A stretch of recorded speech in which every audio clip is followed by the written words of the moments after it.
Okay. So I really appreciate you and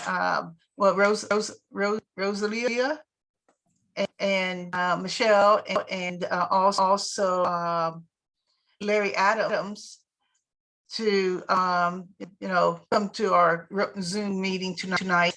So I'm just going to let you guys go ahead and talk and just take it away. Okay, Gene, I'm Larry Adams. I'm Director of School Bond Projects for the Santa Clara Unified School District, and I'm happy to be back in front of the River Oaks Neighborhood Association. And what I would like to do is introduce Rochella Defensor. Rochella is the district's senior project manager. She's in charge of all of the projects on the Ag News campus, and Rochella can give you an update on the status of all of those projects. Rochella? Hey, yep. Good evening, everyone.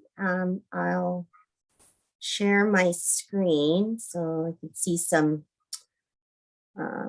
photos of the project. Okay. All right.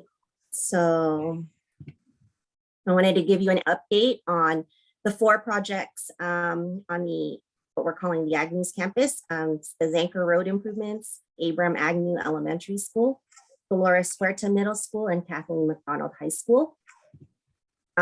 This is just a campus rendering of what it would look like. This was done by the architects during design of what it would look like at full build out. And this is the shot that an aerial drone took last week. So you can see that we completed the elementary school, the middle school, and construction is well underway at the high school. The Zanker Road improvements, part of our project was to widen Zanker Road, underground a lot of the city's utilities, Comcast, PG&E, AT&T. There's a joint trench that we put in and we're undergrounding. We've extended the city of San Jose's recycled water, sanitary sewer, and domestic water utilities up along Zanker Road. In addition, part of this work widened it. We redid the River Oaks Zanker Road intersection, the streetlights at River Oaks. We're also redoing the streetlights at DeSoto and Zanker intersection. We're undergrounding the old wooden PG&E poles and redoing the sidewalk, new asphalt, and landscape and islands all along from River Oaks all the way pretty much close to Center Road and a little past it. And you could see this was again, we have most of the asphalt completed. We have street lights up and lit. The intersection's redone. We are still doing PG&E still pulling their cables, and we have minor asphalt and concrete work and landscape to still complete. This project we're expecting to complete by May of this year. Abram Agnew Elementary School welcomed its first group of students last fall. We opened with preschool till 2nd grade. Here are some exterior shots. There are a lot of outdoor learning spaces. We have amphitheaters, outdoor stage. We have shade structures that provide shade for lunch seating. There's individual play structures, separate ones for preschool, for kindergarten, and lower and upper elementary grades. And they all have play fields. The picture on the lower right corner is the Mpr Multi-Purpose Room. It has a stage that can open to the outdoors. It has large roll-up doors that go outside to an outdoor seating area, shaded outdoor seating area. It has a full cooking kitchen. Abram Agnew Elementary School at full build out will serve 600 students. Here's some photos of the classrooms. All the classrooms have a shared collaboration space, which you can see on the lower left corner. And then the upper left is a picture of the media center with a design lab makerspace next to it. This is Dolores Huerta Middle School, which we opened last year. We welcomed a group of 6th grade students. They also have a large quad. They have a play green right outside their Mpr. They have a metal shade lunch structure. They have outdoor amphitheaters, gardens. They have a large multi-use field and hard courts. Their Mpr has a performance stage, full AV system. They have classrooms that have large shared collaboration spaces as well. And this coming fall, we will be opening Kathleen McDonald High School. We're going to open with 9th grade. And this is just a rendering of what that entrance will look like. And here's some drone shots of construction progress of the exterior. You can see that we have 3-story structures of classroom buildings. We will have a performing arts center. There are 2 gyms, a main gym and an auxiliary gym, locker rooms. They also have a large quad space with, eventually there'll be shade structures, a basketball court that the kids could play at during lunch. On the lower right corner, you can see the athletic facilities taking shape. There'll be a football stadium with track, multi-use soccer field, a pool, tennis courts, basketball hard courts, a baseball field, and a softball field. Here's some progress photos of the interior and some of the more close-up shots of the quad. The upper left corner is a picture of the gym, and the right upper corner is the theater. So you can kind of see taking shape the stage with an orchestra pit and the auditorium style seating. And then you'll notice that most of the classroom buildings at the high school level, we have 3-story classroom buildings. We're in plaster stage and working on the interiors right now. Here's some photos of renderings of what the interiors would look like. The upper left is the lobby of the theater, and the rest of the spaces are student union and collaboration, media center, student union collaboration spaces. So that's the update of those projects at Ag News. You can take any questions. Any questions? Does anyone have any questions? Um, I have some, but I'm waiting to see if anyone in the audience Yeah. has questions. Okay. So I would like to know, when will it be occupancy or all grades? What is the occupancy? When will you be doing all grades? I know, like, you know, you're letting like certain grades at a time. So at what? So each year they roll up 1 year. So Oh, like next year, elementary, you know, the 2nd graders will become 3rd graders. We'll Right. take in a new preschool, or, you know, they'll just, same with the middle school. So next year, the 6th graders will move to 7th grade. And then after that, they'll move on to 8th grade. And then we'll take on a new 6th grade class. Right. And so they roll up one grade every year. Okay, so this year, I mean, next year, when you admit freshmen, they'll be the senior class all the way up as they go. Yeah. Interesting.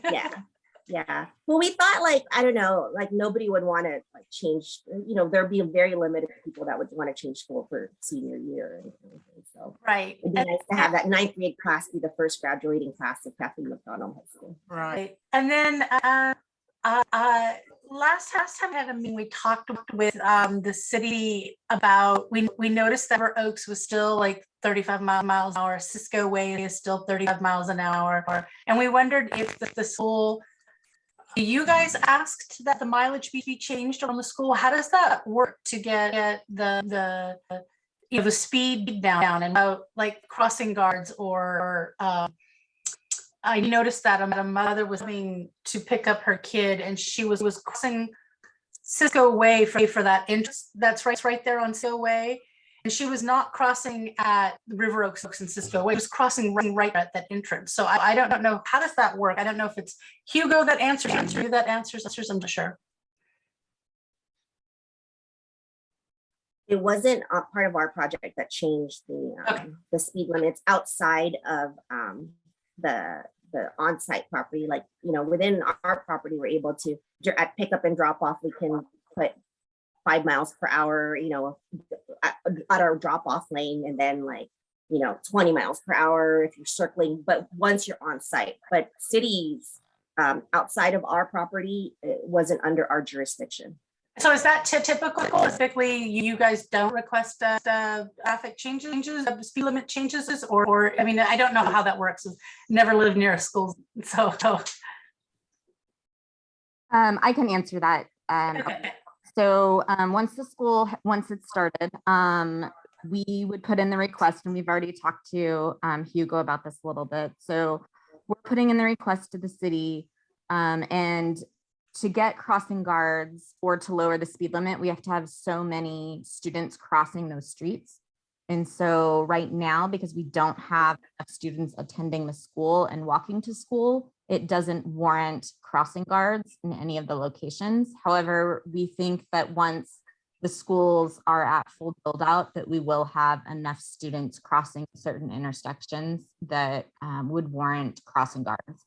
And so that's something that as the students continue, and hopefully next year with the 9th grade coming in, we may have enough students. So that's something that I'll coordinate with the transportation department with the city and public works. And then for the speed limits, that's something that I can also put in requests.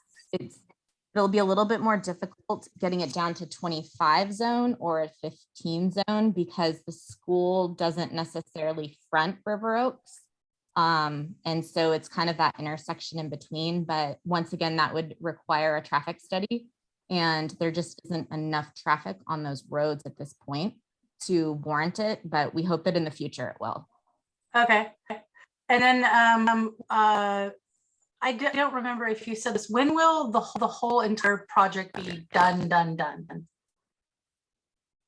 So we're opening Kathleen McDonald High School this year. So I'm hoping we are done by August of this year. So all your August fields are in, and no more, like, you know, all your fields. I saw the tennis court, basketball court. I don't know which it was, the outdoor.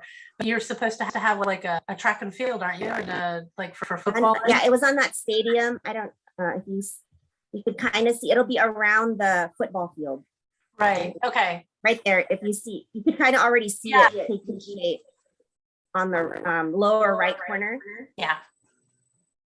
Yeah. So that'll be a track to the football field. Okay. So all of it will be, they're putting away all the ways and getting ready to go full time. Wow. And have you guys, there was also a question, we don't parks here, but you guys were also talking about how park access will be. Are you guys still going to be talking about that as the park develops, or have you, because I think of this road here that I see in the lower right hand corner, isn't that where the high school going to be parking, is down there? Which will be across from the park? We're talking about the That's city. staff parking Oh, that's staff parking. Okay. Where do the high school students park? on the front, Oh, on the front. Oh, okay. Okay. along Zanker Road. Okay. All right. I've seen all the parking spaces. I for some reason they were going to be in the back. Okay. Okay. Any other questions? This might be a very short meeting. So my personal feeling is that I think there should be some stating that school crossing, even though you're not going to be having all the kids there, and because the other end of city is going to be a huge project, and they're pushing fast to get that project approved and start building. And so there's going to be a lot of traffic, and I'm just concerned that we have children in the neighborhood. I'm just concerned that that's going to get hit.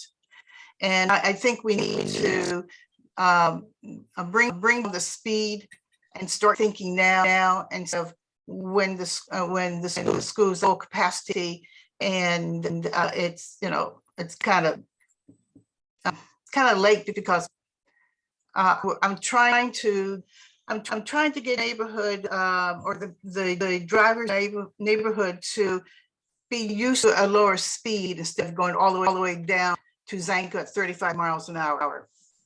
So I don't know how you felt that, but that's my concern right now.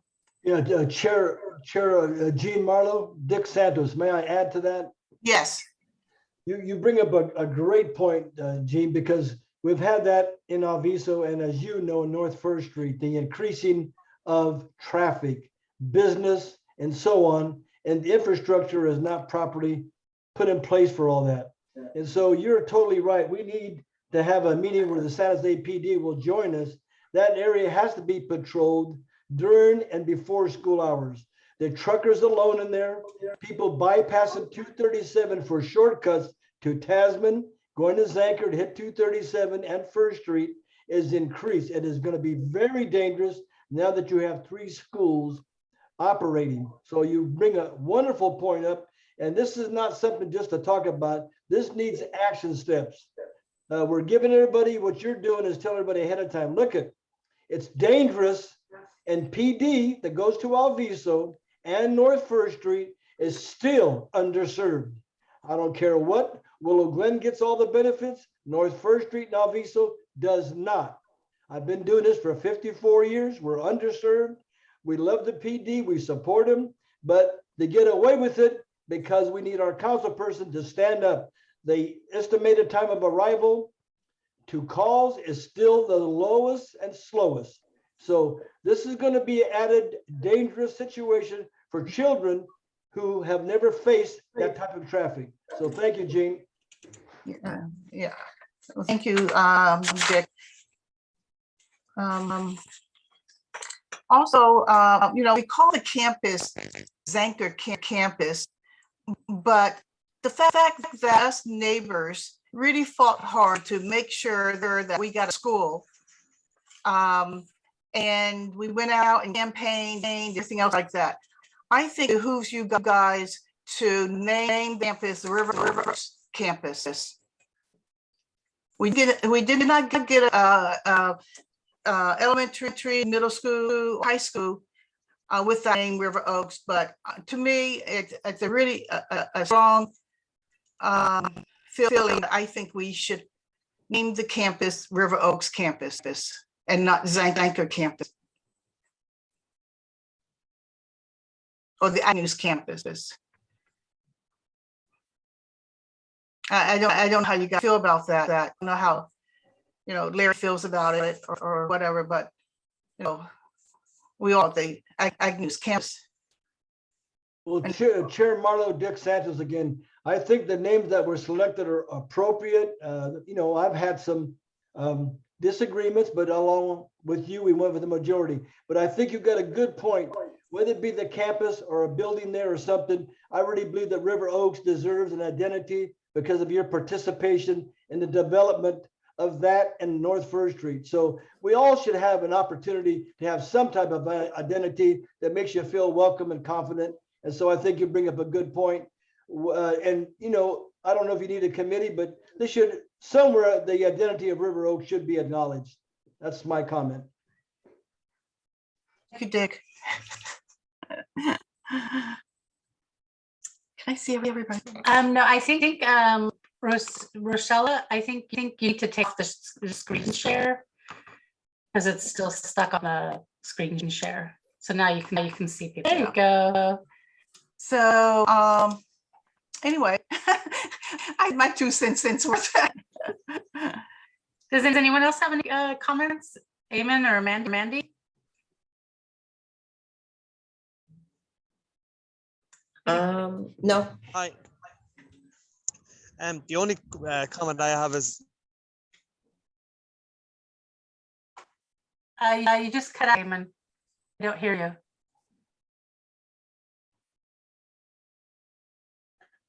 Does anyone hear him? I don't the hear whole him. connection is pretty bad, I think. Okay. Oh, so, okay. They had a comment, got cut out, and now it's muted. Okay, well, Can you type your comment in the chat, Eamon? can you hear us?